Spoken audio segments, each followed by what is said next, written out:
Iran की तरफ से जो मिसाइल दागे जा रहे हैं उनमें है क्लस्टर बॉम्ब, और वो क्लस्टर बॉम्ब इसराइल में मचा रहे हैं तबाही। पिछले 3 दिनों से जगह जगह पे हमले हो रहे हैं और क्लस्टर बम की वजह से तबाही हो रही है। मैं इस वक्त नेकबा एरिया में हूं, ये इसराइल का एरिया है और यहाँ पे आप देख सकते हैं कि बिल्डिंग का क्या हाल हुआ है। यहाँ पे क्लस्टर बम की वजह से फिलहाल ऐसा लगता है कि इसराइल के पास क्लस्टर बम का तोड़ अभी तक नहीं है। Air defence system cluster bomb के सामने फेल हो रहा है। तो ये आप देख सकते हैं कि इस एरिया में एक बिल्डिंग पूरी तरह से तबाह हुई है। यहाँ पे क्लस्टर बम गिरा है। लगातार ईरान की तरफ से मिसाइल अटैक किए जा रहे हैं। अली लारिजानी के मारे जाने के बाद ईरान की तरफ से अटैक्स की फ्रीक्वेंसी इसराइल पे बढ़ा दी गई है और ये वो स्पॉट है जहां पे क्लस्टर बम गिरा है। हम देख रहे हैं आसमान में लगातार मिसाइल आ रहे हैं, लेकिन उसमें से जो बम गिरते हैं तकरीबन 5-6 किलोमीटर के एरिया में वो तबाही मचा देते हैं अलग अलग जगहों पे।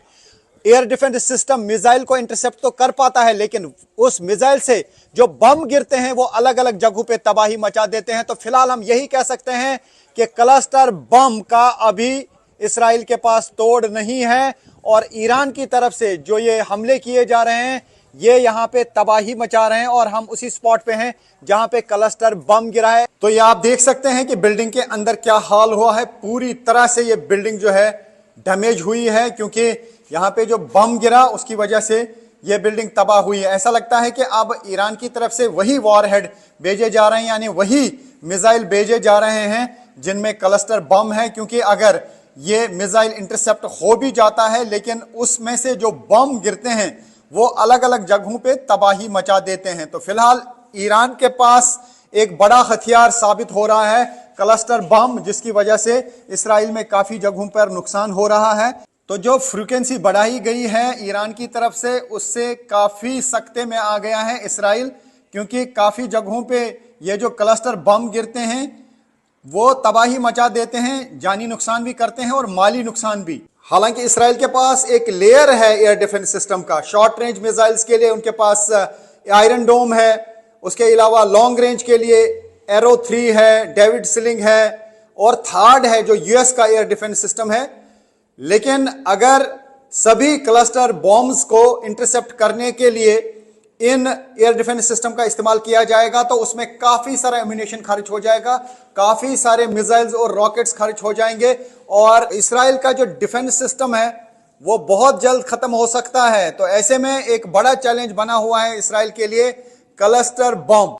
तो फिलहाल हम पिछले 3 दिनों से देख रहे हैं कि इसराइल में काफी जगहों पे नुकसान हो रहा है, माली नुकसान भी है और जानी नुकसान भी है, क्योंकि जो क्लस्टर बम आ रहे हैं मिसाइल में ईरान के वो अलग अलग जगहों पे गिरते हैं और काफी जगहों पे तबाही हो जाती है और वहां पर ना ही फौरन फिर टीमें पहुंच पाती हैं रेस्क्यू और रिलीफ के लिए और ना ही इंटरसेप्टर्स उनको खत्म कर पाते हैं। तो ऐसे में एक बड़ा सरदर्द फिलहाल बना हुआ है इसराइल के लिए क्लस्टर बम, जो ईरान की तरफ से लगातार आसमान में बरसाए जा रहे हैं।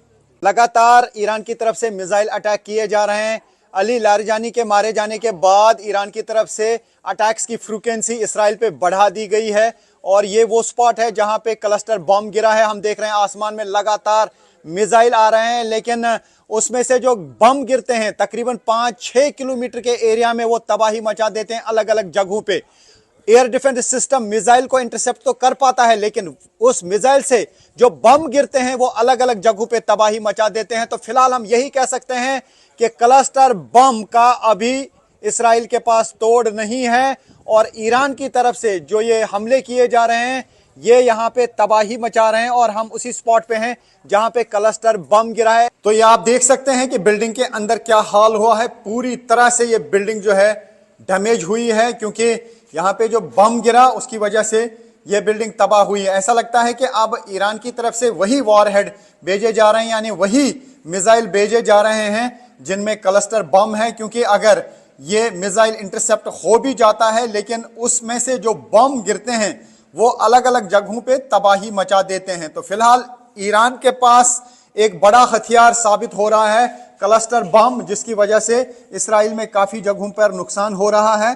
तो जो फ्रीक्वेंसी बढ़ाई गई है ईरान की तरफ से उससे काफी सख्ते में आ गया है इसराइल, क्योंकि काफी जगहों पे ये जो क्लस्टर बम गिरते हैं वो तबाही मचा देते हैं, जानी नुकसान भी करते हैं और माली नुकसान भी। हालांकि इसराइल के पास एक लेयर है एयर डिफेंस सिस्टम का। शॉर्ट रेंज मिसाइल्स के लिए उनके पास आयरन डोम है, उसके अलावा लॉन्ग रेंज के लिए एरो 3 है, डेविड स्लिंग है, और थर्ड है जो यूएस का एयर डिफेंस सिस्टम है। लेकिन अगर सभी क्लस्टर बॉम्ब्स को इंटरसेप्ट करने के लिए इन एयर डिफेंस सिस्टम का इस्तेमाल किया जाएगा तो उसमें काफी सारा एम्यूनेशन खर्च हो जाएगा, काफी सारे मिसाइल्स और रॉकेट्स खर्च हो जाएंगे, और इसराइल का जो डिफेंस सिस्टम है वो बहुत जल्द खत्म हो सकता है। तो ऐसे में एक बड़ा चैलेंज बना हुआ है इसराइल के लिए क्लस्टर बॉम्ब।